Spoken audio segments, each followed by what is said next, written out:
Ya, chiquillos. Nos queda nuestra última clase de máquina de corriente continua, la quinta de la última clase. Hoy día vamos a ver los generadores y las pruebas que se realizan a las máquinas de corriente continua para encontrar sus parámetros. Así que vamos ya con la última clase aquí de máquina de corriente continua. Ayer estuvimos viendo las últimos dos máquinas en condición de motor que estuvimos revisando de máquina de corriente continua, que fue la serie y la compound. Y nos fijamos que cuando hicimos la comparación, la compound aditiva nos permitía tener un mejor desempeño en comparación a la compound diferencial, que la verdad es que no se ocupa mucho. Pero si nos fijamos, la compound aditiva lo que nos permite tener es que podemos partir desde un torque cero, a diferencia de la serie. Con un torque cero tenemos una velocidad infinita, ya que la compound la compound aditiva nos permite tener el comportamiento similar a las dos máquinas. A bajas revoluciones, o sea, a baja carga, nos permite el comportamiento muy similar a la shunt o en derivación, en donde la bobina serie de la compound no tiene mucha influencia, ya que la corriente de armadura es más baja. Entonces ahí lo que más influye en el flujo va a ser la bobina que está en la parte paralela, en la parte diferencial. Así que la parte de derivación. Así que esa bobina nos va a dar la mayor cantidad de flujo, lo que hace que el comportamiento sea muy similar a la shunt. En cambio, cuando llegamos a cargas más altas, más torque se traduce en más corriente de armadura, y más corriente de armadura va a hacer que la bobina que está funcionando en serie, la bobina serie del campo, aumente más su valor, lo que nos va a permitir entregar mucho más torque a una cierta corriente, a una cierta velocidad, no tanto como la serie, pero bastante parecido. La gracia de esto es que la máquina no se nos va a embalar con torque cero. Vimos acá, ayer también, como les decía, vimos las últimas dos máquinas que nos faltaban en condición de motor, la máquina serie, que era bastante sencilla. Si nos fijábamos, la gracia de esto es que la bobina de campo, el circuito de campo, no solo la bobina de campo, el circuito de campo está en serie. Y el circuito de campo ahí dice RS y LS, esa resistencia en serie es la resistencia de campo, más puede ser una resistencia ajustable. La gracia de la gracia de este motor es que el flujo es dependiente de la corriente de armadura y no de una corriente de campo, ya que la corriente de campo y la corriente de armadura es la misma. Cuando tenemos esta máquina, la gracia que tiene es que nos va a permitir entregar un alto torque en un espectro de torques mucho más grande. O sea, vamos a alcanzar muchos más valores de torque que las otras máquinas. Entonces, la máquina de corriente continua de excitación serie siempre ha servido para, por ejemplo, para arranques. Profe, ¿Sí? está mostrando la pantalla. Yo solamente veo los integrantes que están en la reunión. ¿No estoy compartiendo? Por lo menos yo no estoy viendo eso. Oh, chuta, ahí sí. Gracias por avisarme. Entonces, claro, yo mostrándole las gráficas y todas las cosas. Ya. Como esa era la gráfica que yo les decía que vimos ayer, que tenía que ver con que la serie es la que tiene más torque y de ahí sigue la compound aditiva. La gracia de la compound aditiva, como les decía, es que el comportamiento tiene el comportamiento a bajo torque como una shunt y alto torque como una serie, lo cual nos sirve bastante. Eso por la configuración de las bobinas, como les estaba explicando recién. Y de ahí estamos viendo el circuito de lo que es el motor de excitación serie. La gracia, como les decía, es que si nos fijamos tenemos una sola corriente y por lo tanto el flujo va a depender de la corriente de armadura. Eso quiere decir que a mayor torque, mayor corriente de armadura y por lo tanto mayor va a ser la excitación, porque va a depender de la corriente armadura. Eso sí, hasta que lleguemos a la saturación. La gracia de este, como les decía, la gracia de esto es que vamos a alcanzar valores de torque mucho más altos. ¿Cuál era la gracia de esta máquina? Que en formato motor nos permite alcanzar mucho torque. Podemos tener un torque de partida muy alto y la máquina va a funcionar sin problemas. El problema que tiene esta máquina es que en vacío la máquina se embala. Si tenemos torques muy bajos, la máquina se embala y tiende a alcanzar valores de velocidad que la pueden llevar hasta la destrucción. Entonces, ese es el problema con la máquina serie. La gracia es que tenemos un alto torque de partida. De ahí vimos ayer lo que era la compound o aditiva y diferencial. Vimos que diferencial es cuando las corrientes tienen polaridad, entran por la polaridad distinta a la bobina. Generalmente la compound diferencial no se ocupa. Se ocupa la compound aditiva. Como vimos, la característica de la compound aditiva es que es muy similar a bajo torque a la shunt y muy similar a alto torque a la serie, lo que nos va a dar ahí un mejor comportamiento. Entonces esa es la que nosotros buscamos. Pero aquí ya, bueno, ya que habían dos clases, pues la de campo largo y la de campo corto. Pero esta es la que nosotros generalmente vamos a ocupar, la que es la A, para estudiar, la que es la compound. Y si nos fijamos si entra por punto, acá entra por punto, es acumulativa. Así que ahí, o aditiva, que es lo que en el fondo estamos buscando.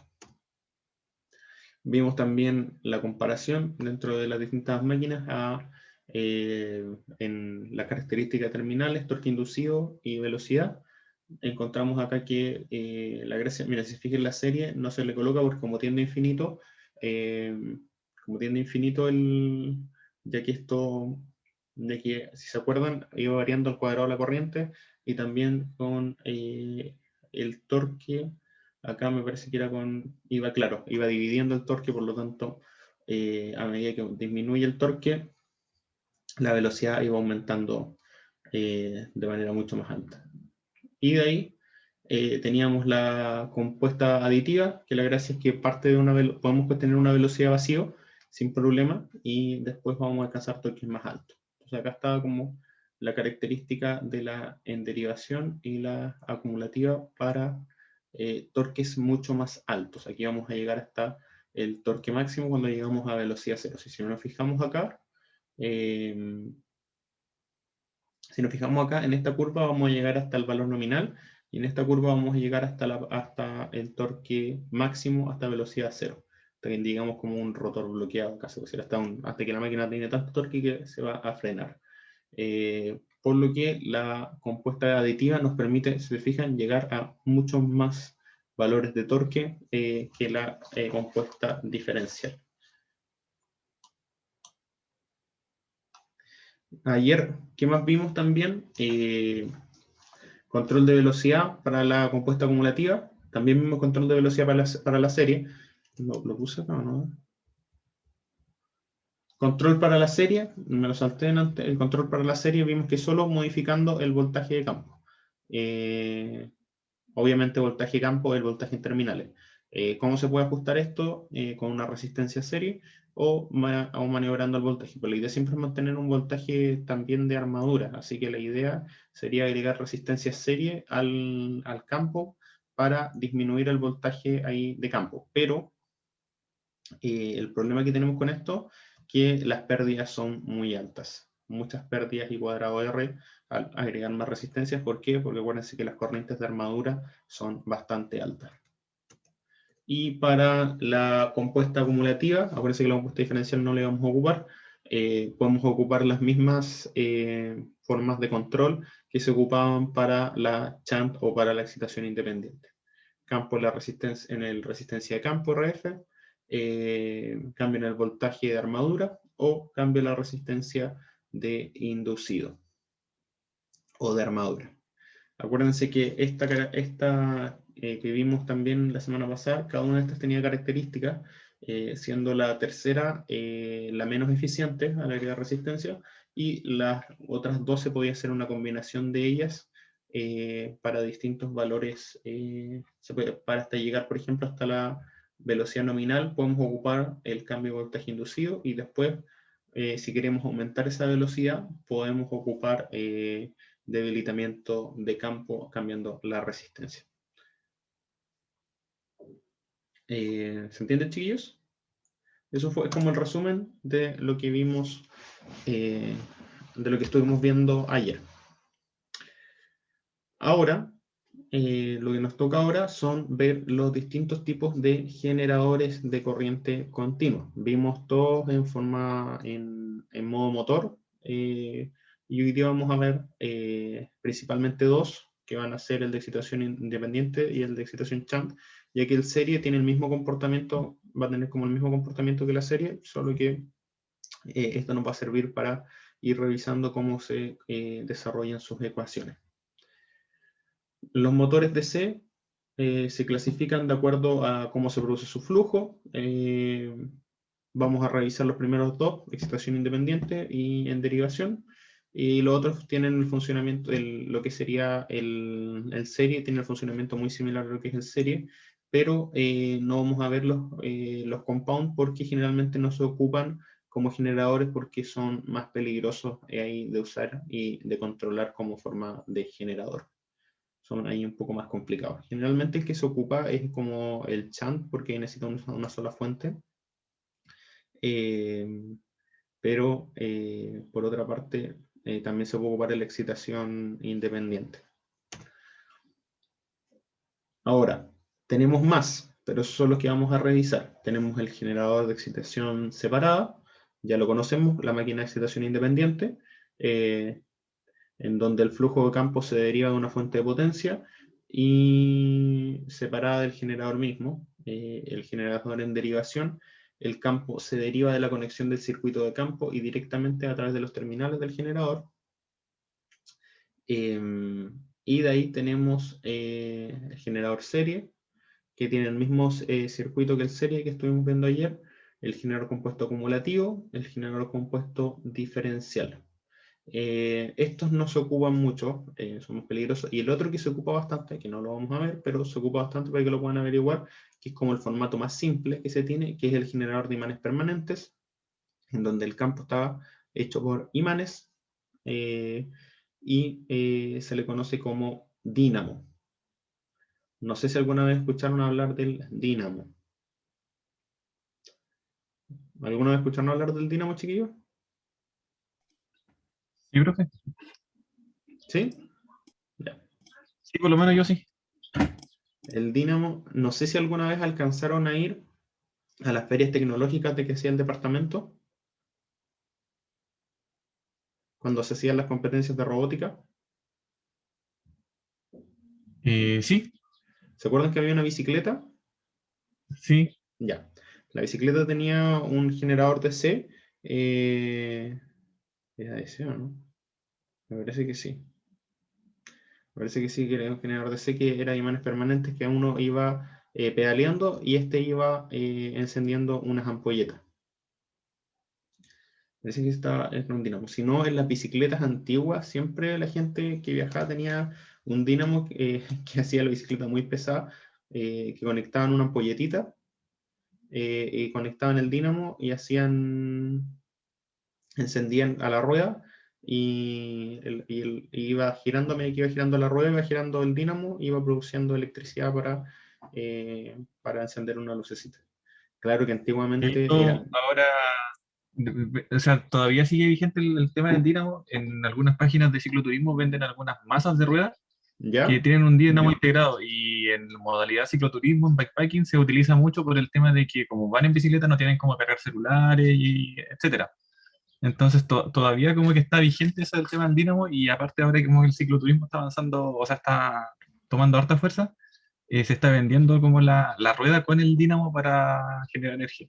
Ahora que es mucho mejor. Es que lo que pasa es que antes esos dínamos eran muy poco eficientes y las ampolletas, antiguamente no había ampolletas LED, entonces ocupaban ampolletas incandescentes, pues una ampolleta incandescente puede ser de 50 watts, entonces la persona tenía que, aparte de andar en bicicleta, estar generando 50 watts todo el rato, entonces la bicicleta se volvía muy pesada.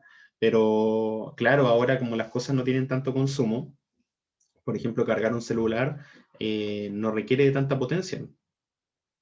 Porque ¿cuánto estamos hablando para un cargador de celular? Más o menos son 5 volts, 2 amperes, son 10 watts. Entonces, no es tanto o sea, el nivel de potencia que uno tiene que generar en la bicicleta para hacerlo funcionar.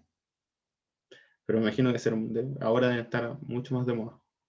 Que bueno, está bueno saber que está funcionando. Lo único forma es que tienen que, bueno, ahora no, ahora ya con, antes, lo peor es que si nosotros vamos como 20 años atrás, los niveles ¿cómo se llama esto? De electrónica que se ocupaban, la electrónica era mucho más cara.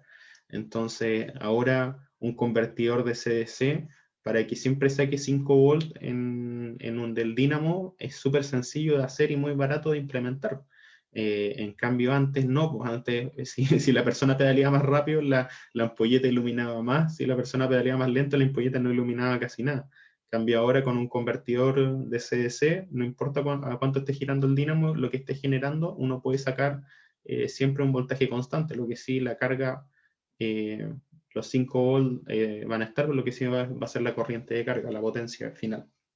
Pero que bueno, eso es como súper interesante y se puede trabajar con lo que nosotros hemos estado viendo. La única diferencia con esto es que el campo es constante, es como lo que vimos. Muy parecido a lo que vimos en la unidad 3 cuando vimos, ¿se acuerdan cuando vimos al principio de la unidad de máquina de corriente continua? Que vimos una espira girando como alrededor de 2 imanes. Ese es el comportamiento de un dínamo, o sea, de un dínamo, que va a tener un campo que va a ser constante y después, dependiendo de la velocidad de giro que tenga, va a sacar un nivel de voltaje. Bueno, para no desviarnos tanto, este generador tiene el mismo modelo eléctrico que estamos mirando de la máquina de excitación independiente, así que eso lo vimos la semana pasada, eh, con la diferencia que el campo está energizado y los terminales de armadura no. Ya, obviamente, porque esto es un generador y no es un motor. Entonces, igual tenemos que alimentar el campo, y la gracia es que ahora vamos a cambiar como el flujo de potencia. Si antes nosotros alimentábamos el campo, alimentábamos la armadura y generábamos velocidad, ahora es al revés. Alimentamos el campo, generamos un movimiento. El movimiento tiene que rotar a una velocidad constante, pero puede ser una turbina eólica, turbina hidráulica, motor diésel. Antiguamente, bueno, todavía se usa harto, un motor con generador. Un motor con generador puede ser en continua o en alterna. Entonces uno hace funcionar un motor diésel con petróleo, con benzina, y ese gira a una velocidad constante, y ese está conectado a un generador eléctrico que produce ahí potencia eléctrica. La gracia de esto es que debe mantener una velocidad constante para mantener un voltaje de salida constante. Ese es el problema que podríamos tener con ciertas otras, por ejemplo, que no sean constantes. Por ejemplo, en un río, si se controla un poco el paso del motor, o sea, del paso de agua, se puede hacer ahí, colocar un generador chiquitito que entre una turbina, y la turbina va a girar el generador. Claro que, como yo les decía, esto es para como decir, como hacerlo funcionar sin electrónica, o sea, totalmente el generador solo. Pero hoy en día hay generadores de CDC que controlan voltaje, entonces yo tengo una entrada de voltaje que puede variar entre 100 y 500 volts y siempre me van a sacar 400. Entonces, eh, ahí ya no tenemos problemas ¿cómo se llama? No tenemos ese problema de la variación de voltaje agregando un convertidor de CDC en la salida de la máquina. No sé si me entienden, chiquillos. Estos eran problemas que existían antes, o sea, que la máquina tenga que girar siempre a velocidad constante para tener un voltaje constante en la salida, obvio, para tener un voltaje constante en la salida del generador. Pero si nosotros lo queremos conectar a una carga, si lo hacemos pasar por un convertidor de CDC, no tenemos problema después con que nos varíe el voltaje. Así que esa es la magia de la electrónica, que va todo asociado a las máquinas. O sea, no sé si me entienden, chiquillos, porque ustedes, claro, ven ahora el concepto de máquina, pero como ustedes como electrónicos pueden desarrollar todas las cosas que pueden solucionar los problemas para estas máquinas. O sea, si tenemos problemas de variación de voltaje, convertidor de CDC. Si tenemos problemas en la entrada, otro convertidor. Si tenemos, por ejemplo, lo que vamos a ver es la próxima unidad, la máquina de inducción. La máquina de inducción no se usaba en la industria porque era muy difícil de controlar. Entonces no podíamos tener, teníamos que hacerla funcionar a su velocidad nominal. Pero si yo quería hacerla funcionar a otra velocidad, tendría que cambiar cómo se construye la máquina por la cantidad de polos. Entonces eso ya no me servía y la máquina se fue dejando a un lado, a pesar de que era mucho más eficiente que la máquina de C. Después, cuando empezaron a aparecer los convertidores AC, en este caso en el variador de frecuencia, y después que la tecnología se masificó, hoy en día es mucho más barato instalar una máquina, no sé si mucho más barato, pero al final es más barato porque no requiere mantenciones, muy pocas mantenciones, instalar una máquina de inducción que instalar una máquina de corriente continua. ¿Por qué? Porque alguien desarrolló la electrónica necesaria para hacer el control de esa máquina. Así que después hay hartas máquinas que en este momento pueden dar muchos beneficios, como son las máquinas de reluctancia y, bueno, las de imanes, son los generadores de imanes permanentes, son muy usados, los generadores síncronos de imanes permanentes son muy usados, pero el tema es que los imanes ahí se vuelven cada vez más caros porque la mayoría de las tierras raras, el neodimio, se encuentran en una zona geográfica que es como cerca de China, entonces ellos tienen el monopolio tienen el monopolio de la producción de tierras raras, entonces ellos fijan el precio, entonces igual otros países buscan desarrollar otras tecnologías para no depender de los imanes, y ahí es donde nació, por ejemplo, la máquina de reluctancia, que depende solo de la reluctancia, depende solo del hierro. Pero hasta ahora se están buscando generar controles cada vez más efectivos y más económicos para controlar la máquina de reluctancia, ya sea como generador o como motor. ¿En qué estaba? Bueno, que el caso del generador serie depende del voltaje de campo que está conectado al devanado campo. Esto hace depender al generador de una fuente externa que genera el campo. O sea, si nosotros pensamos en el campo, si nosotros pensamos en la máquina de corriente continua, creo que acá está. Si nosotros pensamos en la máquina de corriente continua, acá vamos a tener un circuito de campo que lo vamos a estar alimentando. Y la gracia acá, que no lo dibujé, de haberlo dibujado, es que acá yo voy a tener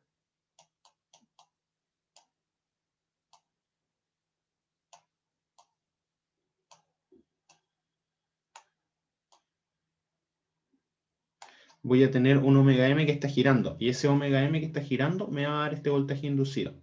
Acuérdense que el voltaje inducido era igual a ver si alguien se acuerda. ¿Qué seguía acá? ¿Alguien se acuerda, chiquillo? A ver si no se acuerda.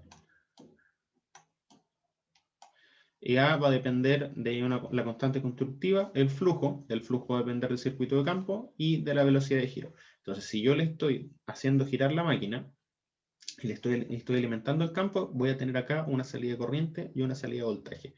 Entonces, sí funcionamos en modo generador. Entonces, tengo que alimentar acá el campo, alimento el campo, le entrego un valor de velocidad constante, un torque motriz con una velocidad.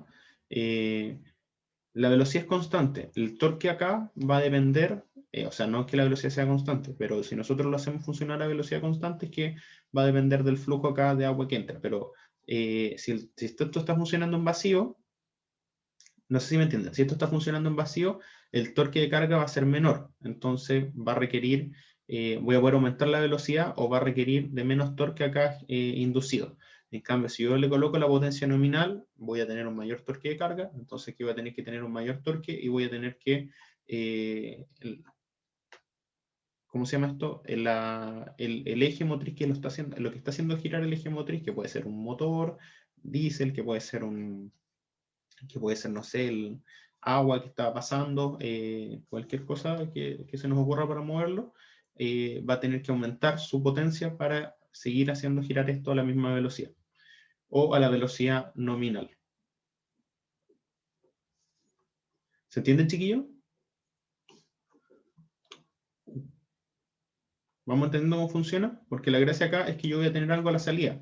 Por ejemplo, imaginemos que tenemos un circuito que fuera solamente resistivo. Este circuito va a estar a un voltaje, que si esto gira a la misma velocidad, esto va a ser voltaje constante.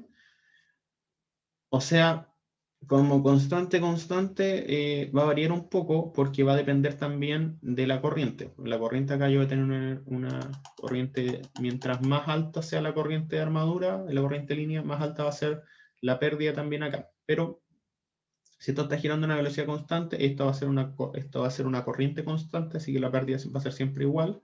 Y voy a tener acá un voltaje en terminales y acá una corriente de línea, y acá entonces voy a tener una potencia de carga. ¿Se entiende, chiquillo? No sé si han captado. ¿Sí? Sí, se entiende. Ya, súper.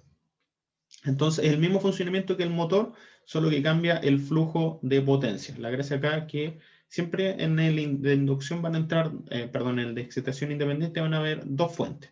Cuando es motor, van a haber dos fuentes de voltaje. Cuando es generador, va a haber una fuente de voltaje y una fuente de velocidad, una fuente de torque motriz. Acá tenemos las ecuaciones eléctricas por el lado del campo. Vamos a tener que BF va a depender de IF y de RF, que puede ser variable. Y por el lado de la armadura vamos a tener que IL va a ser igual a IA y que el voltaje en terminales va a ser EA menos IA por RA.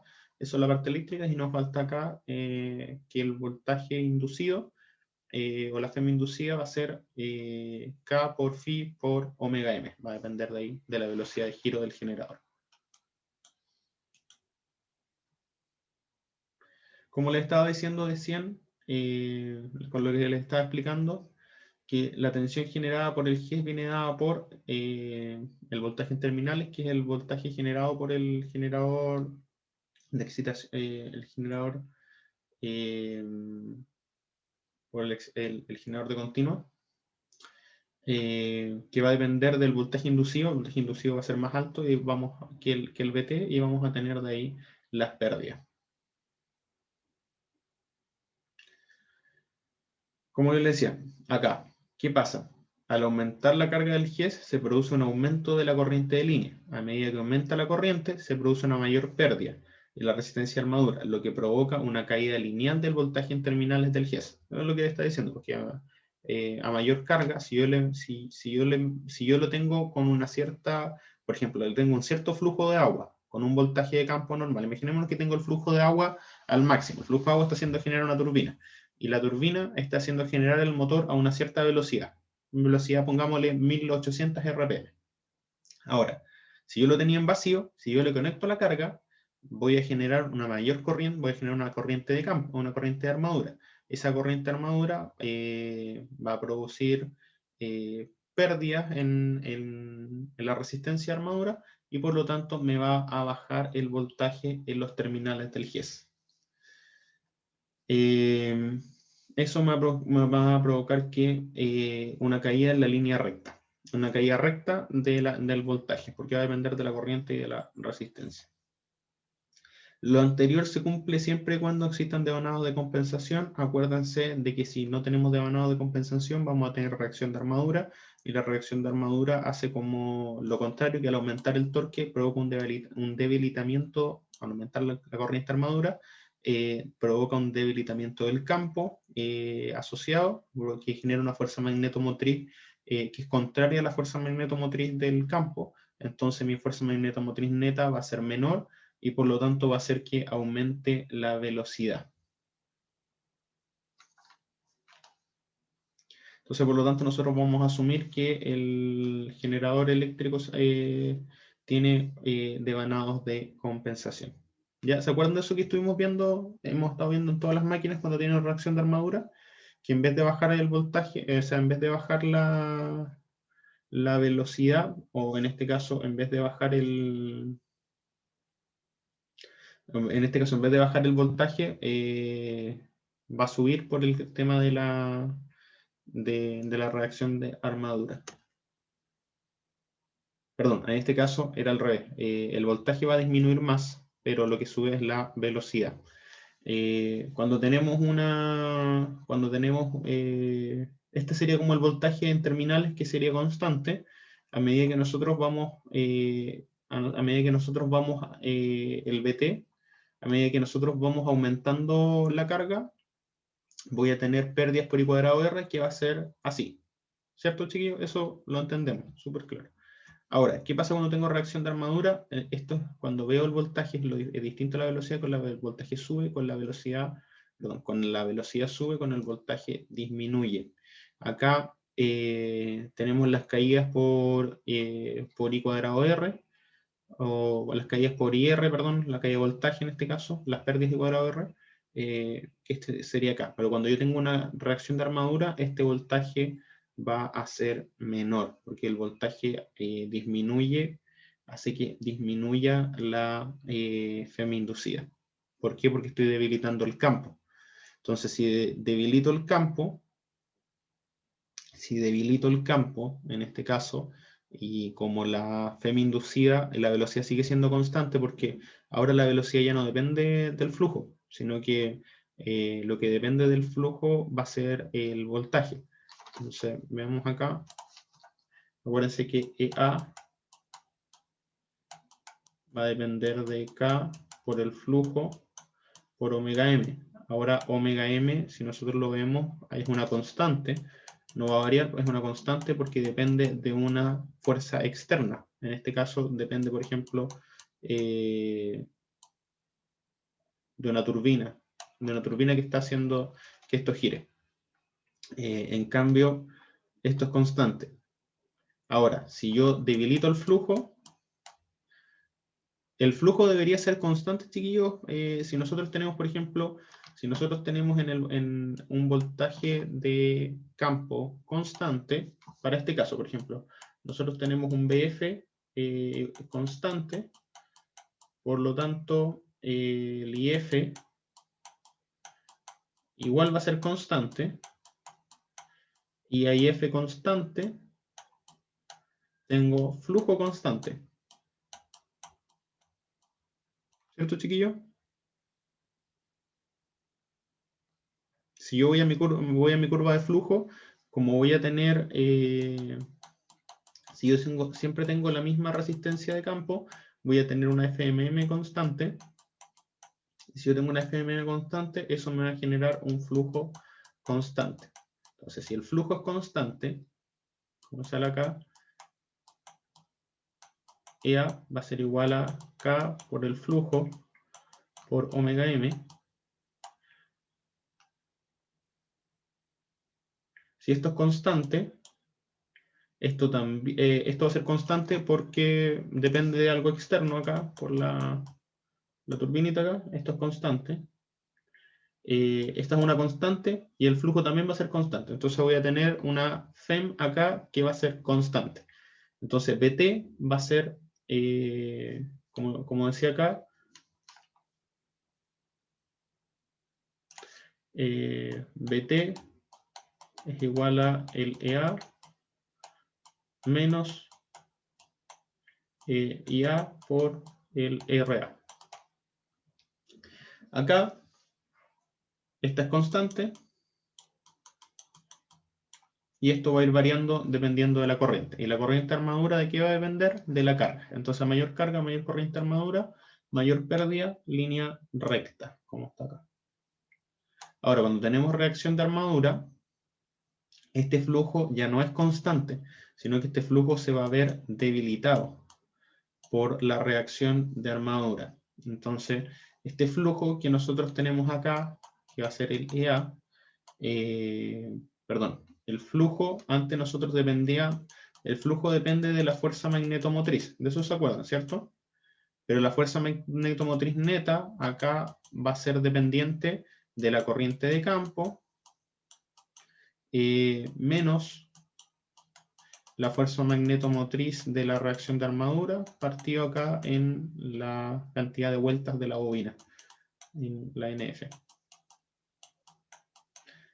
Y esto partido en la NF. Entonces esto me va a dar ¿se acuerdan que me daba una corriente de campo que era como una corriente de campo equivalente que me iba a hacer que me cambiara el flujo? Entonces voy a tener ahora, como estoy teniendo una corriente menor y el flujo generalmente es una cosa así, dependiendo de la fuerza magnetomotriz, estamos trabajando generalmente en esta zona.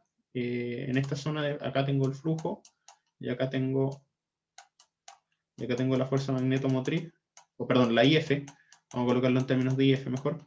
La IF, entonces, como voy a tener una IF menor ahora, voy a tener menor flujo. Si yo tengo menor flujo, ahora, esto es constante y esto es constante, voy a tener un voltaje menor que va a ir variando a medida que aumenta, y esto, a medida que más aumenta la corriente de campo, vamos a aumentar el debilitamiento del flujo, y como esto no siempre es lineal, vamos a tener una caída que no va a ser en línea recta. ¿Se entiende, chiquillo?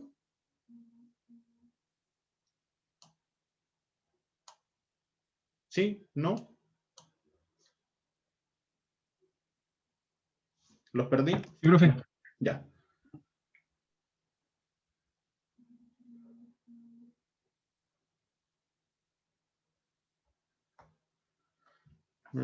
Ya. Ahora, ¿cómo podemos controlar esto? ¿Cómo podemos controlar que el BT? Tenemos dos maneras de controlarlo. Como acá, todo lo que está acá es lo que les dije recién, que depende de la variable constructiva, depende del flujo, depende de omega m. Aunque nosotros tengamos devanado de compensación, igual vamos a tener una pérdida de voltaje. Entonces, ¿cómo podemos controlar el voltaje de salida a pesar de que nosotros aumentamos la carga? Tenemos dos maneras. La manera número uno es cambio de la velocidad de rotación. Entonces, si queremos mantener el voltaje constante, el BT, podemos aumentar LA. Aumentamos LA y de esa manera, a pesar de que la corriente viene determinada ahí por la carga, entonces vamos a poder mantener el voltaje constante. ¿Cuál es el problema con esto? Aumentar el omega m no es tan sencillo. ¿De qué va a depender? Son variables mecánicas. Por ejemplo, abrir una compuerta para que entre más agua. Eso sí es que tengo la posibilidad de hacerlo, si es que tengo un control, por ejemplo, hidráulico. Existe también la posibilidad de que, por ejemplo, esté usando una turbina eólica, entonces yo no puedo controlar la cantidad de viento que hay. O sea, podría tener sistemas de control para mantener una velocidad máxima, pero no, por ejemplo, si es que hay poco viento, no puedo hacer que haya más viento. No sé si me entienden. Entonces, cambiar la rotación es más lento y conlleva una actuación de varias variables, lo que puede no siempre ser o sea, es efectivo, pero no siempre ser la mejor solución. La otra solución es aumentando la corriente de campo. Si nosotros aumentamos la corriente de campo, por lo tanto aumentamos el flujo. Si aumentamos el flujo, por ende vamos a aumentar el voltaje inducido, lo que hace que también aumentemos el voltaje en terminales. O sea, si el voltaje en terminales baja, yo aumento la corriente de campo, voy a aumentar esta variable, la variable EA, la voy a hacer aumentar y voy a lograr mantener un voltaje en terminales constante. Ojo acá que esto tiene un límite porque la corriente de campo tiene una corriente máxima a la que se puede trabajar. Entonces, eso también está limitado a cuánto es la corriente máxima que puede trabajar la bobina de campo. ¿Qué pasa? Disminución. Acá podemos ver un circuito. ¿Qué pasa cuando cambiamos la resistencia de campo? Si cambiamos la resistencia de campo, aumenta la corriente, por ejemplo, y vamos a tener ahora que vamos a hacer, por ejemplo, imaginemos que teníamos este voltaje en terminales que lo voy a pintar rojo. Teníamos este voltaje de campo. ¿Qué pasó? Bajamos ahora, le aumentamos la carga y bajamos a la línea azul. ¿Por qué? Porque le aumentamos la corriente de campo. Entonces, ¿qué puedo hacer? Yo ahora tomo ahora tenía una corriente de línea y ahora voy a tener que cambiar el voltaje cambiar la resistencia de campo y me voy a seguir por esta misma línea. Entonces voy a volver acá en verde, voy a volver después, si yo voy cambiando el flujo, voy a volver acá a este mismo valor de voltaje.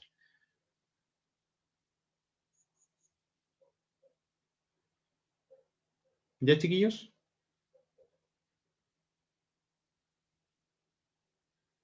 Pero ahora voy a volver ese mismo valor, solo que ahora con una corriente de línea más alta. Esto es lo que quiero que entiendan. O sea, acá, por ejemplo, si teníamos, por ejemplo, si teníamos acá, teníamos este voltaje, que es el mismo de acá, pero teníamos una corriente de línea más baja. Entonces aumentamos la corriente de línea, es decir, que aumentó la carga, tengo que hacer variar acá el RF, y voy a subir, y acá voy a volver a tener el mismo voltaje, pero ahora con una corriente de línea más alta. Eso quiere decir que le estoy sacando más potencia al generador.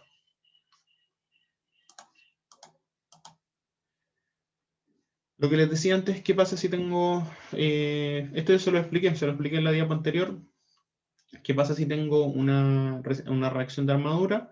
Lo mismo que vimos antes, que les estaba explicando, voy a tener una fuerza magnetomotriz neta que va a depender de la fuerza magnetomotriz del campo, menos la fuerza magnetomotriz de la reacción de armadura, lo que pues se puede traducir en una corriente de campo equivalente nueva, una corriente de campo como que se puede estar mirando que va a ser la nueva. Eso no quiere decir que la corriente de campo que haya cambiado, la corriente de campo sigue siendo la misma. Este es lo que en realidad es como un flujo, es la corriente de campo nueva que produciría el flujo que nosotros estamos viendo en realidad. El flujo neto que nosotros estamos viendo en realidad lo hicimos varias veces con varios ejercicios en el caso de los motores. Lo mismo que vimos para motores. Si yo quiero calcular ahora, puedo calcular el voltaje interno teniendo, por ejemplo, los valores de velocidad y los valores de velocidad al cual estamos encontrando con una regla de 3 simple. Siempre y cuando acá no tenga reacción de armadura.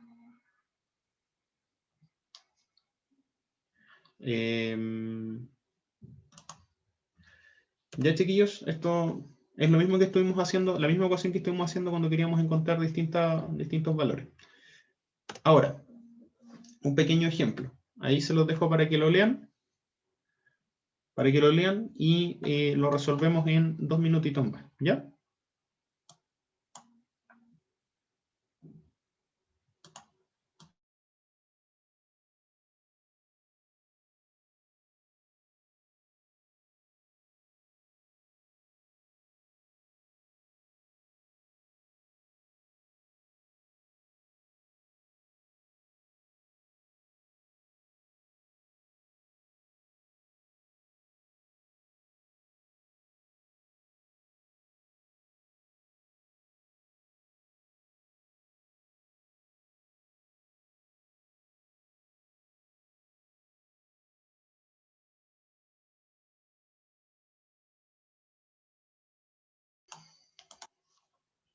Ya, chiquillos. Tenemos acá un generador. Vamos a hacer un pequeño ejemplo. Tenemos un generador 430 volt, voltaje de campo. Tenemos una resistencia ajustable que va de 0 a 300 ohm. ¿Esto de qué nos sirve? Para hacer control. Tenemos una resistencia de campo que es de 20 ohm. Tenemos una bobina de campo que tiene 1000 vueltas. Y de ahí al otro lado tenemos el circuito de armadura, en donde la resistencia de armadura es de 0.05 ohm. ¿Qué más nos dice? Que la máquina es de 172 kilowatts. Los valores nominales de corriente de armadura son de 400 amperes. Y el voltaje en terminales es de 430 volts también. Y que la máquina tiene un valor de giro nominal de 1800 RPM. Entonces, la primera parte nos dice, ¿qué pasa si nosotros ajustamos el R ajustable a 63 ohm y el eje está girando a 1600 RPM? Determinar cuál va a ser la tensión en los terminales del generador. Eso es como lo que estuvimos viendo, ojo, del generador en vacío. Eso es lo que estuvimos viendo antes. ¿Se acuerdan qué pasa cuando el generador está en vacío? ¿Cómo es la corriente de armadura cuando el generador está en vacío, chiquillos? ¿Era 0? Cero. Súper bien, Omar. Es cero. Por lo tanto, si nosotros vemos acá, como la resistencia de campo, me está diciendo que la resistencia de campo es 63 ohm, me está diciendo que la resistencia ajustable es 63 ohm, por lo tanto el RF, que era 20, más el R ajustable, me da 83 ohm en el campo. ¿Qué pasó? Estamos en vacío, ¿cierto? Por lo tanto, si estamos en vacío, los 430 volts que dicen que tienen que haber en la... Perdón. En los 430 volts que tienen que haber acá, que dicen que hay acá, ¿dónde van a estar? Van a estar todos en el EA. ¿Por qué? Porque no hay pérdida. Entonces el voltaje que yo estoy midiendo acá es exactamente es este voltaje que está saliendo de acá. Por lo tanto, si el EA es de 430 volts, que es lo que vamos a ver acá, nos vamos a dar cuenta que, bueno, es que más encima lo decía, pero en vacío. Entonces vamos a ver que el voltaje de campo es de 430 volts y que el RF es de 83 ohms, lo que me da una corriente de campo de 5,2. Si nosotros vamos acá a 5,2, si seguimos para acá, nos da 430. Así que exactamente que era el valor que tenía que darnos. Esto para, este valor se obtiene para la máquina girando a 1800 RPM. Ahora, eso era cuando la máquina está girando a 1800 RPM. Ahora, pero la máquina me dice que está girando a 1600, ¿cierto? Que la máquina está girando a 1600.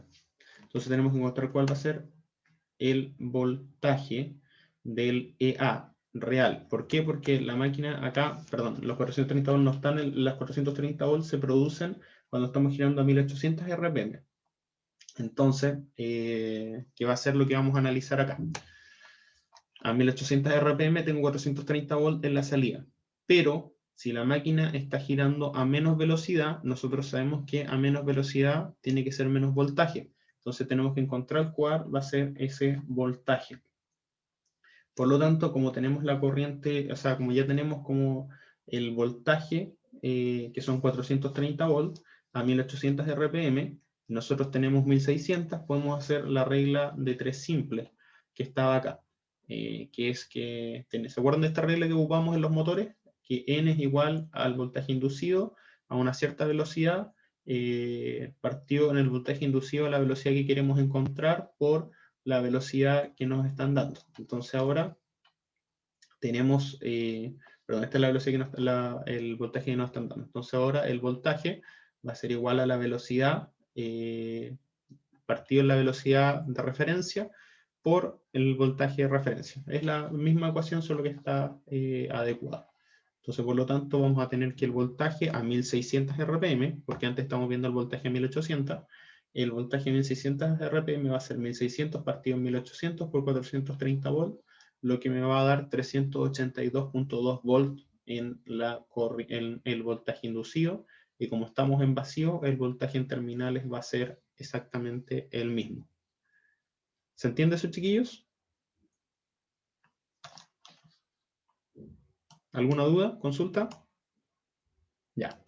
¿Y el resto? ¿Todo claro, profe? Por mi Ya, parte. todo claro. Vamos después con paso B. ¿Qué pasaría ahora si la máquina la conectamos si la máquina tiene una carga de 360 amperes? Vamos a ver qué pasa. Y dice que el generador eléctrico tiene devanado de compensación. Entonces, por lo tanto, no nos preocupamos por la reacción de armadura. Determinar el voltaje en terminales a la misma velocidad anterior, o sea, 1600 RPM. Entonces, si sabemos que tenemos una EA o una FEM inducida de 382.2 a 1600 RPM y que no hay reacción de armadura, por lo tanto, el voltaje en terminales va a ser Ahí el voltaje inducido menos IA por RA. Entonces nos queda súper sencillo porque tenemos ahora 382.2 menos los 360 amperes que nos dicen que es la corriente de carga por la resistencia de armadura que era 0.05 ohm, y eso nos dice que el voltaje en terminales va a ser de 364.2 volts. Eso es cuando nosotros, es como lo normal que tiene que pasar, que si nosotros al agregarle carga, la velocidad en los terminales, perdón, el voltaje en terminales tiene que ser menor. Tiene que ser menor al voltaje que teníamos en vacío. Ahora, ¿qué pasa? ¿Qué pasaría si tuviéramos reacción de armadura? Lo decíamos cuando ganaba compensación. Si tenemos reacción de armadura, determinar el voltaje, misma carga, pero ahora sin devanado de compensación y con una reacción de armadura de 450 amperes vuelta, a la misma velocidad anterior. ¿Qué va a pasar? Nos va a cambiar ahora el flujo. Vamos a tener un flujo menor. Por lo tanto, tenemos que encontrar cuál va a ser nuestra corriente de campo equivalente a mi flujo neto. Ahora mi flujo neto se va a ver afectado por la reacción de armadura. Por lo tanto, si se acuerdan el cálculo que habíamos hecho al principio, teníamos que la corriente de campo era de 5.2 amperes, y ahora tenemos que calcular cuánto va a ser la corriente que se va a restar por la reacción de armadura, que van a ser estos 450 amperes vueltas partidos en las 1000 vueltas, que era de las 1000 vueltas que tenía el bobinado de campo, lo que nos da una corriente equivalente de campo de 4.75 amperes. Si nosotros vamos para acá, al dibujito, vamos a tener acá que tenemos los 4.75 acá, y nos va a dar aproximadamente 410 volts. Estos 410 volts son, ojo acá, aquí no está, pero en la otra lo habíamos visto, que esta curva es para 1800 RPM, entonces tenemos que volver a calcular ahora para 1600. Entonces, tenemos 410 volts para 1800 RPM, por lo tanto, tenemos que usar la relación lineal para ver cuál va a ser la FEM inducida para 1600 RPM. Lo mismo que hicimos delante, ahora el EA 1600 partido en 1800 por 410 me da 364.4 volts. Ahora, ¿cuánto va a ser mi voltaje en terminales? Ya tengo mi EA, voy a tener la EA, que es 364.4, menos la corriente que nos daban de la parte anterior, que era 360, por la resistencia de armadura, 0,05, voy a tener 346 volts. ¿Cuánto tenía sin reacción de armadura? Veamos. Iba a tener 364 volts. A ver, en vacío teníamos 382. Con 360 amperes a 1600 RPM sin reacción de armadura teníamos 364.2 volts. Y ahora la misma carga, pero con reacción de armadura, vamos a tener 346 volts. Se nota que con reacción de armadura decrece bastante el voltaje de salida.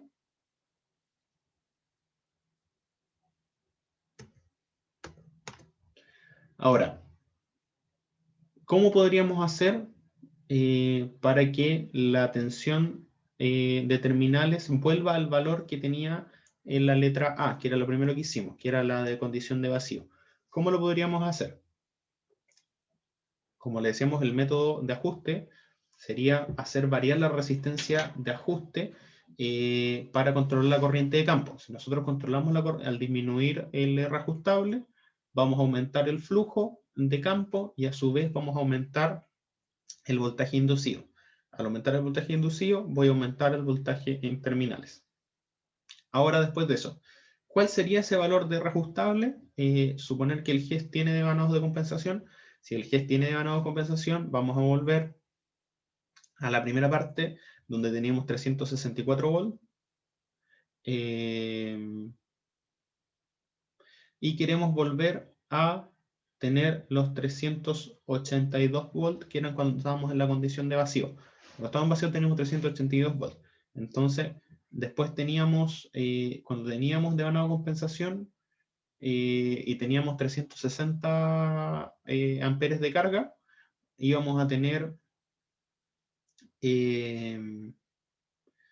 íbamos a tener, no me acuerdo cuánto era. ¿Cuánto era el voltaje en terminales? Era 360, ¿no? Acá está. El voltaje en terminales era 364. Ahora, ese era el voltaje en terminales, pero ese voltaje nosotros queremos pasarlo a 382. Por lo tanto, si nosotros tenemos que nuestro nuevo voltaje en terminales queremos que vuelva a ser 382, por lo tanto tenemos que calcular cuánto va a tener que ser nuestro EA, que antes, en condiciones normales debería ser, perdón, en condiciones normales este 382 debería ser 364, si no me equivoco, 364, pero queremos subirle la velocidad, el voltaje. Por lo tanto, sabemos cuánto es la corriente, que es 360 amperes, y hay que descubrir cuánto tiene que valer este valor de EA. Ahí despejamos y nos queda que la FEM inducida tiene que ser de 400 volts. Ahora, esta tensión es a 1600 RPM.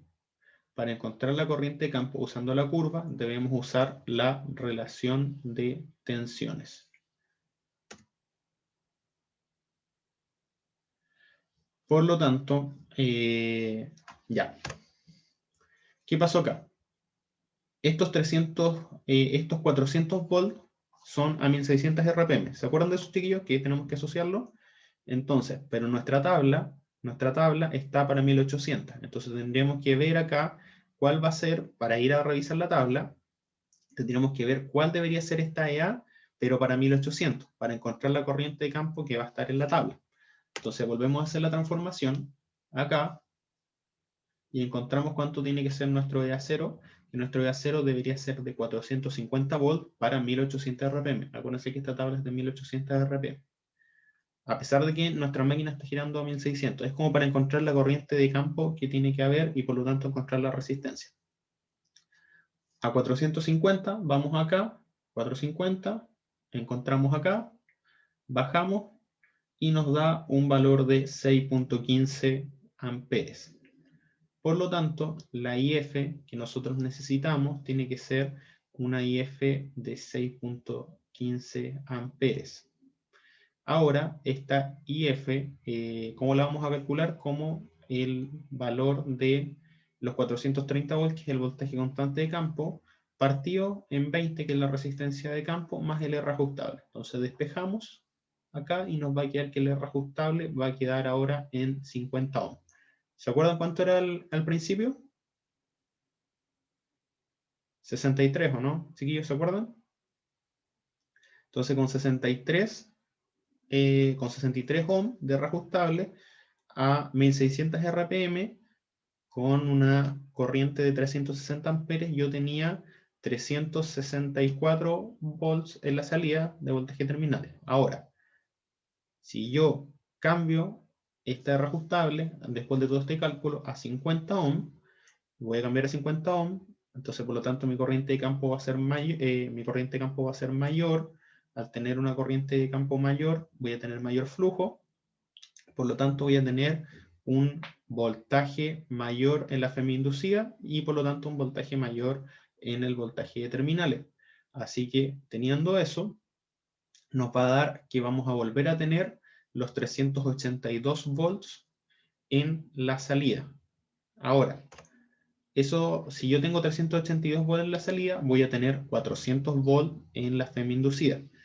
Pero ojo aquí, que por qué hicimos este cambio y encontramos como un voltaje inducido como diferente de 450 volts, porque nuestra tabla es para 1800 RPM y nosotros estábamos trabajando con 1600 RPM. Por lo tanto, si se fijan, es solo para hacer el cambio en la tabla, para revisar la tabla. Que estos 450 volts a 1800 es lo mismo que tener 400 volts para una tabla de 1600 RPM. ¿Se entiende eso, chiquillos?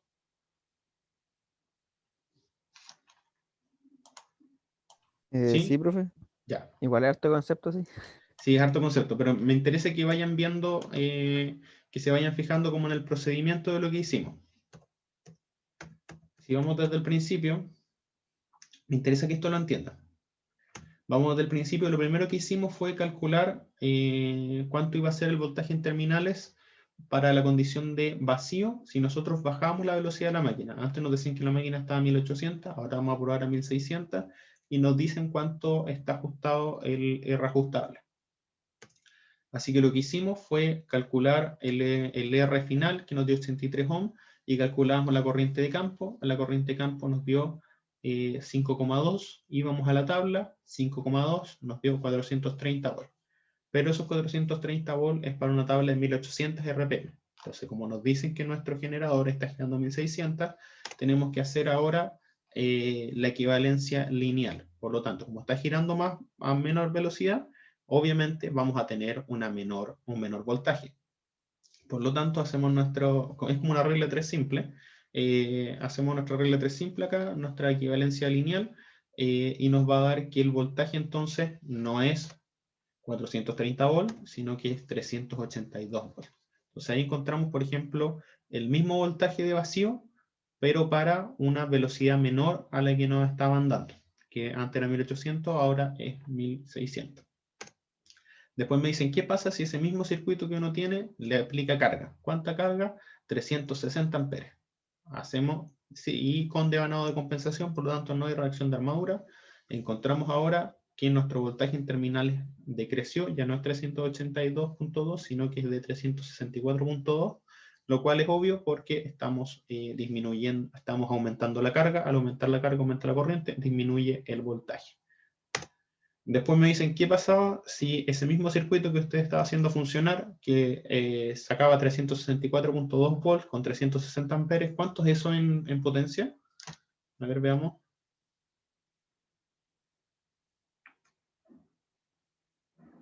$364.2 por 360 amperes. 131 kilowatts. ¿De cuánto era la máquina? 172 kilowatts. Ya. Entonces ahora, ¿qué pasa con esta igual corriente de 160 amperes, una corriente súper alta? Imagínense esos cables. Entonces me dice, ¿qué pasa ahora si tenemos reacción de armadura? Si tenemos reacción de armadura, nosotros lo que esperamos es que nuestro voltaje en terminales sea aún menor de lo que nos dio sin reacción de armadura. Entonces, por lo tanto, ¿qué hacemos? Encontramos la corriente de campo equivalente cuando tenemos reacción de armadura, que es disminuyendo esta fuerza magnetomotriz, encontrando esta fuerza magnetomotriz neta, que nosotros lo hacemos equivalente a una corriente de campo equivalente. Entonces tenemos la corriente de campo, que es la que estamos midiendo, en la que está funcionando, menos la reacción de armadura, y nos da una corriente de campo equivalente menor. Vamos de nuevo a nuestra tablita, 4.75, encontramos 410 volts.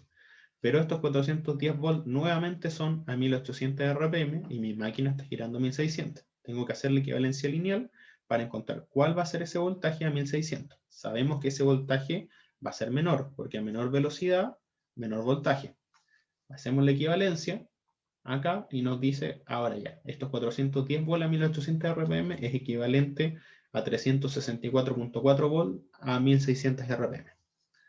Así que encontramos, ahora hacemos la resta, encontramos, tenemos la FEM inducida, le hacemos la resta y encontramos que el voltaje va a ser de 300.46 volts, que es menor a los 364 volts que teníamos en nuestra sin reacción de armadura.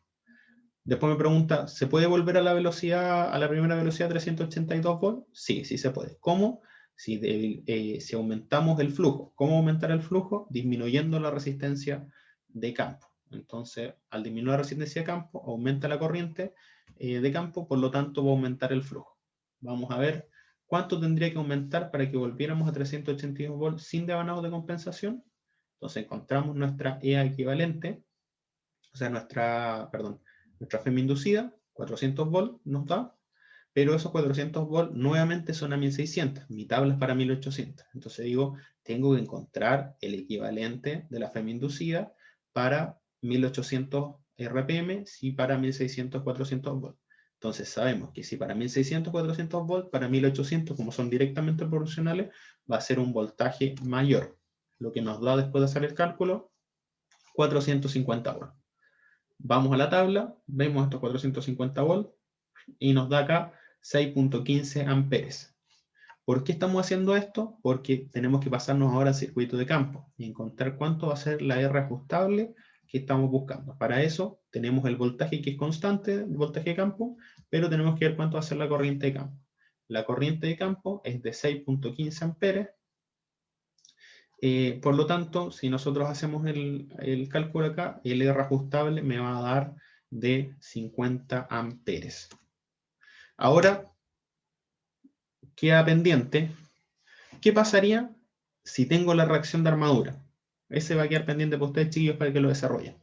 ¿Qué pasaría si yo tengo la reacción de armadura? Acuérdense que la reacción de armadura era de 450 amperes vuelta. Entonces, si yo tengo la reacción de armadura, voy a tener que hacer esta ecuación y me va a dar ahora que mi resistencia de campo, que como yo tenía acá, que encontré este voltaje, voy a tener que ver cuánto va a ser mi corriente de campo ahora, sumado, voy a encontrar mi corriente de campo, ya no solo esta corriente de campo, sino que encontrar la corriente de campo efectiva. Eso quiere decir que para llegar a estos 450 volts, tengo que, aparte, en este caso, en vez de restarle la fuerza magnetomotriz, tengo que sumarla. ¿Para qué? Para que me dé una corriente de campo aún mayor para llegar a estos 450 volts. ¿Se entiende, chiquillo? ¿Qué quiere decir esto? Que la corriente de campo efectiva van a tener que ser estos 615. Por lo tanto, si mi corriente de campo efectiva son estos 615, voy a tener que ver la corriente de campo efectiva son estos 615, o sea, 6,15. Por lo tanto, mi corriente de campo tiene que ser mayor a este 6,15. Entonces, eso es lo que tengo que encontrar cuánto va a ser y cuánto va a tener que ser mi R ajustable. Así que eso los queda pendiente para que lo revisemos más adelante, chiquillos. ¿Ya? ¿Están por ahí? Sí, profe. Ya. Aquí Nos va quedando lo último ya. Tenemos el generador Shunt ahora o en derivación. El generador Shunt en derivación es exactamente igual al motor Shunt. Se parece bastante a la excitación independiente. La diferencia acá, que el circuito de campo no se alimenta de manera independiente. Así que tiene que existir un flujo previo o remanente en la máquina. ¿Por qué? Porque nosotros acá no vamos a conectar en la armadura, no vamos a conectar al campo un voltaje para alimentar el campo, sino que, si se acuerdan, según el circuito del voltaje de la shunt, el voltaje de campo, el circuito de campo está en paralelo al de armadura. Por lo tanto, yo no le puedo meter un voltaje porque yo estoy sacando un voltaje ahora. Así que lo que le va a entrar a la shunt va a ser ¿cómo se llama esto? Va a ser la velocidad, pero los electroimanes tienen que tener un flujo remanente, aunque sea chiquitito. Si esto no pasa, ¿qué voy a tener que hacer? Voy a tener que conectarle una fuente, desconectar el generador, conectarle una pequeña fuente, producir un flujo remanente, o sea, magnetizar la máquina, y después de eso, hacerla funcionar.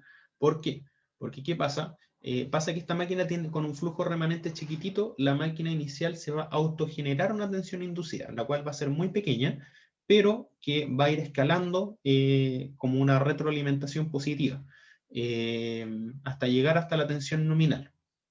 Si el generador Shunt no posee un campo remanente previo, deberá ser energizado para lograr dicho campo. Eso quiere, vamos a tener que energizar las bobinas de campo para generar ahí ¿cómo se llama esto? Para generar un flujo remanente. Porque si no, si esto ocurre, el generador no va a poder operar. ¿Por qué va a pasar? Va a girar, pero al no haber un flujo en la bobina de campo, un pequeño flujo remanente, va a girar nomás. Va a ser como girar algo y al no haber flujo, no va a haber campo magnético, y si no hay campo magnético no hay inducción. Entonces no va a haber generación de voltaje. ¿Me entienden, chiquillos? Acá, pues imaginémonos. Imaginémonos que acá hago girar esto. Hago girar esto. A ver acá. Ahora, recordemos. Esta EA es igual a... Ya. Si el flujo es cero, el voltaje aquí es cero. Así que por más que yo lo haga girar a las millones de RPM que sea, voy a seguir teniendo un voltaje cero. ¿Cierto, chiquillos? Y acuérdense que acá el flujo depende...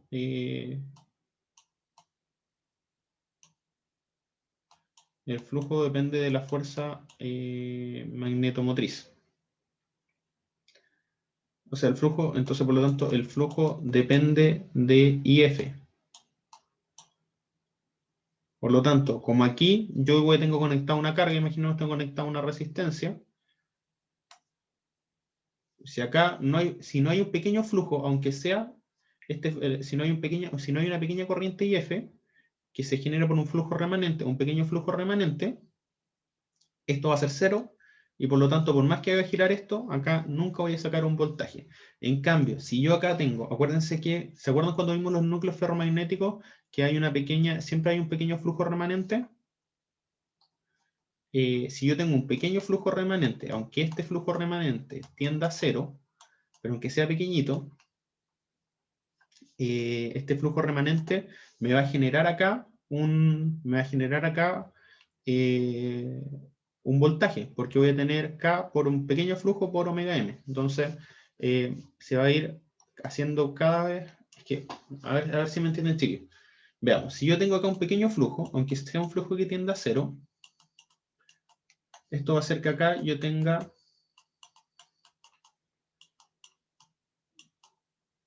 Y acá yo tengo una velocidad de giro. Si esta velocidad de giro me va a generar un voltaje. Este voltaje que está acá va a ser el mismo voltaje que hay en el circuito de campo. ¿Cierto, chiquillos? A ver si necesito que me digan si van entendiendo.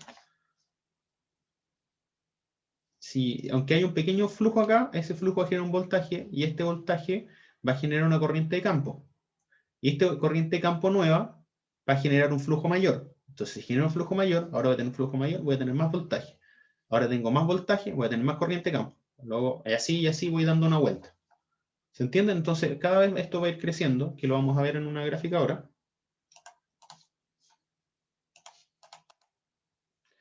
Bueno, y esto es como lo que le estaba explicando recién.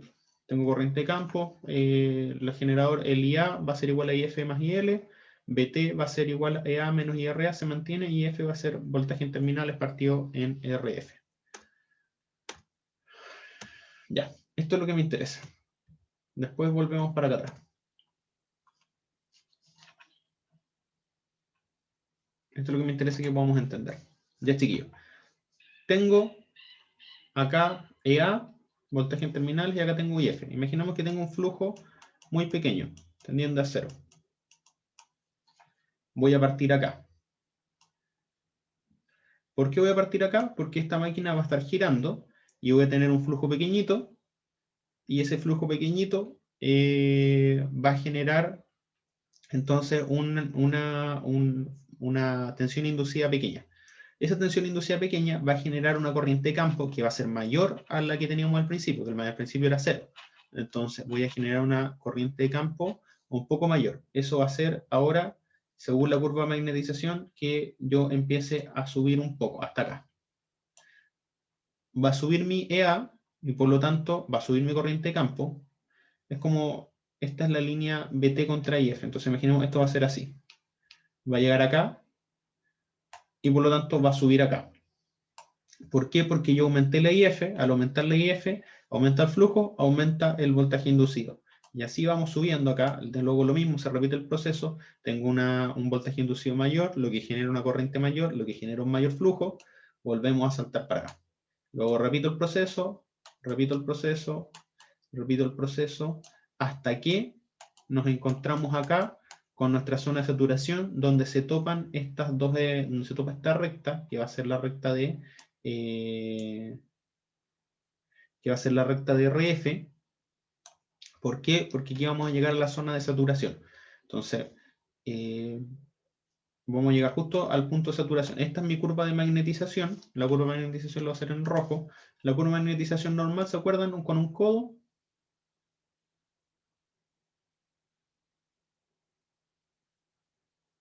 Y acá voy a tener mi recta que va a ser la resistencia de campo.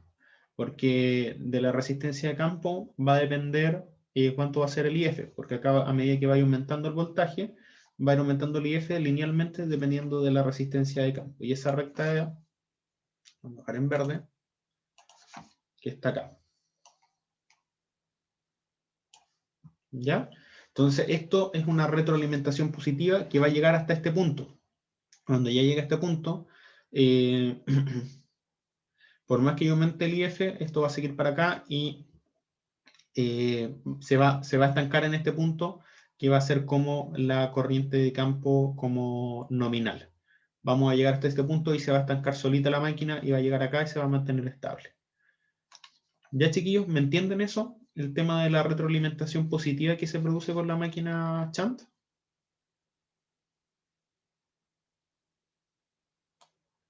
Ya, Sí, profe, súper. entendí bien. Ya, súper. Ya. Volviendo para atrás, vimos las ecuaciones. Esto es lo que les expliqué recién. El flujo residual que produce un voltaje inducido es lo que les expliqué recién. Lo mismo acá, IF, a medida que aumenta LA, va a aumentar el IF de esta manera, EA menos IA menos, RA menos LR de armadura, partido en RF. Entonces esto es el voltaje en terminales, partido en RF me va a dar el flujo. Y acá se produce lo mismo que les estaba explicando hasta llegar hasta el punto de casi saturación, la curva de histéresis de los polos. Debido a que la corriente de campo ya no va a seguir aumentando, más debido a la reacción de la resistencia de campo, debido a este efecto en la saturación del núcleo, la curva no es lineal, que es lo que salía acá. Que vamos a llegar hasta este punto y acá se va a estabilizar la curva de magnetización y la resistencia de campo. ¿Qué pasa ahora? Ya. ¿Cuándo puedo no tener tensión en terminales en el generador en derivación? ¿Cuándo puede pasar esto? Cuando no hay flujo magnético residual. Cuando el flujo magnético residual es igual a 0, como les explicaba, por más que yo haga girar la máquina, no voy a tener voltaje inducido. Por lo tanto, para mitigar este problema, debe conectarse el devanado de campo a una fuente que le provea una corriente de campo, y este método se llama centelleo de campo. Entonces, como conectarle una fuentecita y que le vaya dando como unos impulsos de campo, de corriente, para que, ¿por qué centelleo? Porque se le van dando como poquititos, así como en lapsos de tiempo, y obviamente va a sacar chispa para que se genere un flujo residual. Eso se puede hacer, si no, ¿qué puede haberse hecho? Puede haberse hecho que el generador se haya hecho girar en el sentido inverso. Cuando pasa esto, el generador genera un flujo opuesto al residual y por lo tanto, ¿qué vamos a hacer? Vamos a hacer que el flujo residual tienda a valores más cercanos a cero. O en el mejor de los casos, un valor negativo y ahí va a empezar a funcionar, pero para el otro lado. Pero si lo dejo en cero, si lo dejo en cero, tenemos un problema porque tenemos que volver a centellar el campo y luego utilizar el sentido correcto de giro. Así que si en la partida lo voy a girar al revés, es un problema. ¿Qué más puede pasar? Que la resistencia de campo esté ajustado a un valor muy alto, mayor al crítico. Eso es lo que les voy a mostrar ahora en la siguiente curva. ¿Se acuerdan que vimos la R0? Acá, que iba a producir este escalamiento que se iba produciendo acá, hasta llegar hasta este punto crítico, que eso va a depender de la resistencia de campo. Si, por ejemplo, el R2 nosotros lo vamos acá a definir como nuestro valor de resistencia crítico de resistencia de campo. Si yo estoy en R3, que es un valor mayor al crítico, se fijan que no va a haber cruce acá en la curva. Entonces, como la resistencia va a ser tan grande, no va a producir que la corriente de campo va a ser muy baja. entonces no vamos a lograr hacer esta retroalimentación positiva. Entonces se define una resistencia que va a ser la resistencia de valor crítico, que es la resistencia máxima que vamos a poder tener en la partida del generador. ¿Se entiende eso, chiquillos? Mientras más baja sea la resistencia, voy a poder hacer esto, y tiene que ser una resistencia tampoco tan baja, porque si no voy a partir por acá y voy a generar mucho voltaje, mucha corriente. Voy a generar una corriente de campo muy alta. O sea, si la resistencia es muy baja, voy a llegar a una corriente de campo muy alta, que puede quemar el bobinado. Si la resistencia es muy grande, no va a partir la máquina. ¿Se entiende eso, chiquillos? Yo creo que con la gráfica se ve bastante bien. ¿No? ¿Se entiende, los chiquillos? Dedito arriba, así que Sí, se profe, entiende, si no. sí se entiende bien. Ya, súper. Para ir terminando con esto, ¿cómo hacemos control de tensión en terminales? Acá, como les decía, acá depende de la velocidad, depende de la potencia mecánica, y tenemos nuestras salidas acá. ¿Cómo podemos hacer? A través del control por la resistencia de campo. Esa es una. Si variamos la resistencia de campo, como es ajustable, podemos disminuir, podemos aumentar la velocidad de giro, por lo tanto aumentar el voltaje. Cuando tenemos reacción de armadura, lo mismo que nos pasa exactamente lo mismo que con la que nos pasaba con la excitación separada. Cuando tenemos una mayor debilitación del campo, y nos va a producir exactamente el mismo resultado que teníamos en la otra, que vamos a tener menor voltaje. Para solucionar esta caída de voltaje existen dos formas: aumentar omega m, como lo que yo le decía, que es más difícil, o disminuir RF para modificar el flujo y de tal manera aumentar LA. Lo mismo que vimos para la máquina de excitación separada. Si el generador en derivación posee una reacción de armadura, esto modificará la tensión en terminales, lo que vimos igual que el otro. Por lo tanto, vamos a requerir modificar nuevamente, lo mismo que hicimos en la otra, modificar aún más la corriente de campo para compensar el flujo que se está perdiendo compensar el flujo que se pierde con la máquina, que se pierde por la reacción de armadura.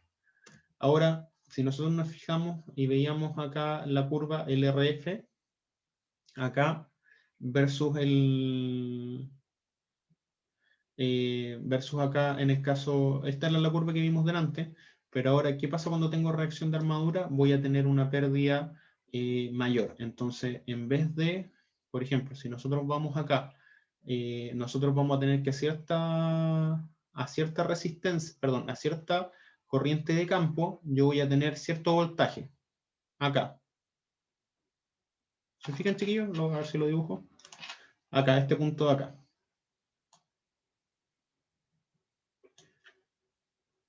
Esta es la caída por, ¿cómo se llama esto?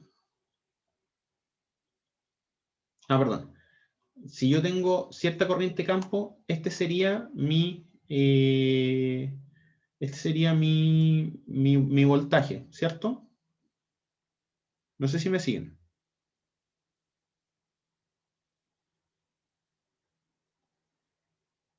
Por lo tanto, yo voy a tener acá mi voltaje con carga. ¿Qué pasa con esta? Tengo esta misma pérdida IRA, pero ahora voy a tener una pérdida aún mayor debido a la fuerza magnetomotriz. En cambio, ahora, como tengo este triángulo, voy a tener por acá mi VT con carga. No sé si se fijan.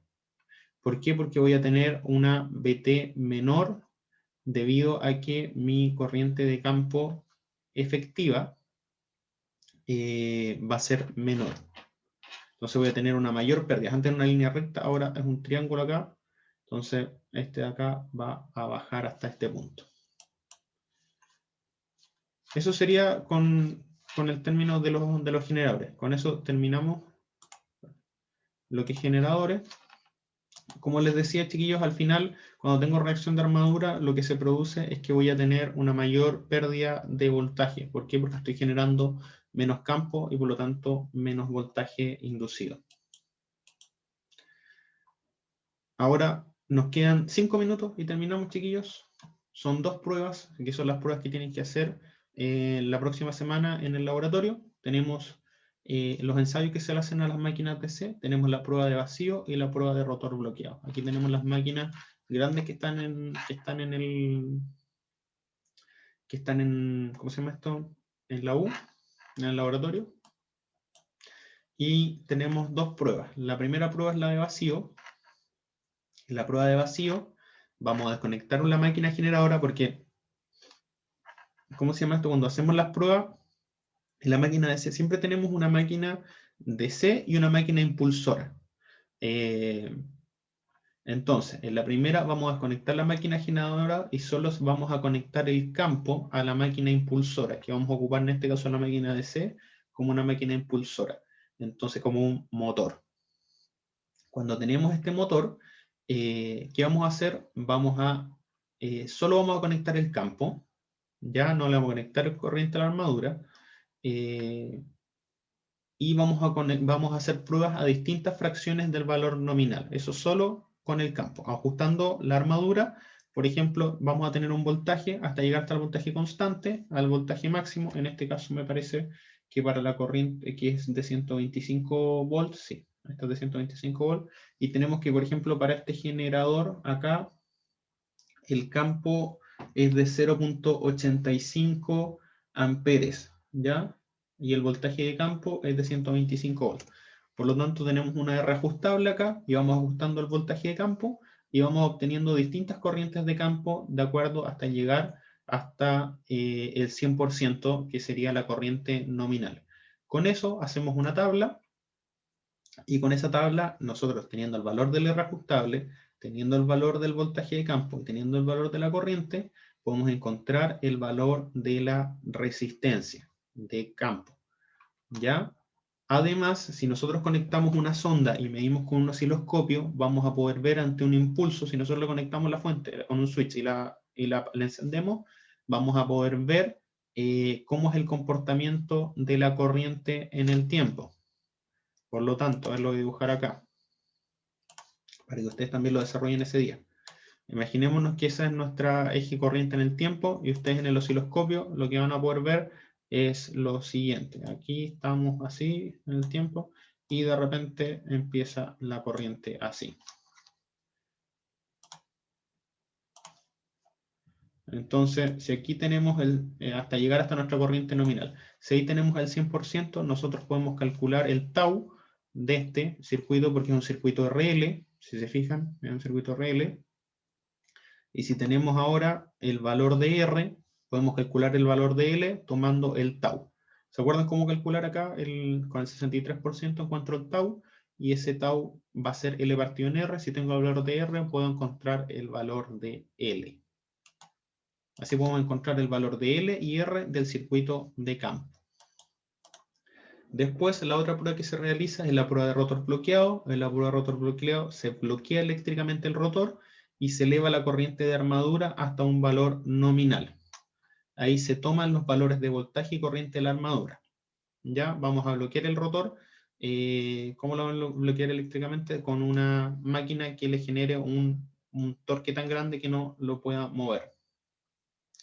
De esta manera, o sea, la máquina totalmente frenada. De esta manera vamos a calcular la resistencia de armadura, y si medimos la corriente de armadura en el tiempo, lo mismo que se hacía con el impulso, o sea, con el escalón de corriente, vamos a poder ver también encontrar el LA. Así encontramos el RA y el LA. Después de eso, esos son los 2 ensayos, y con esos valores podemos explicar un tercer ensayo que alimentamos la máquina con valores nominales y medimos la velocidad de giro.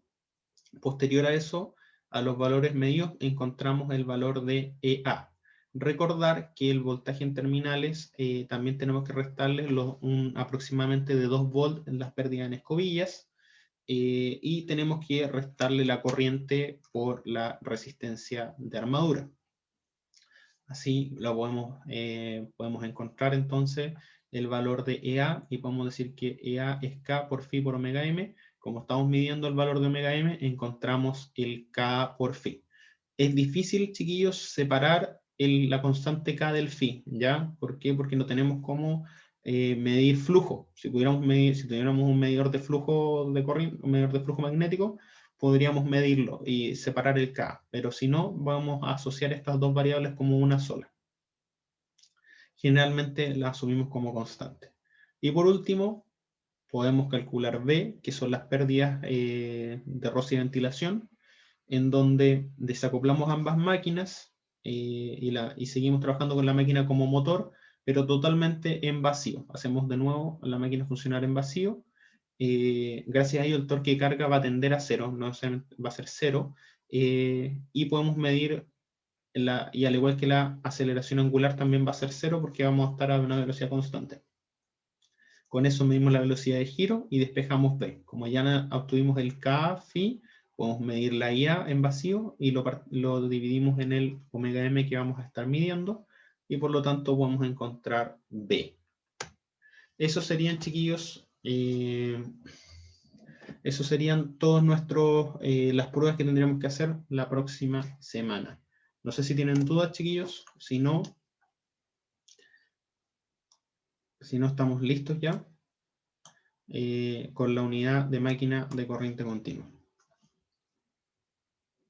No sé si tienen preguntas. No, profe, por mi parte no ninguna hasta el momento. Ya.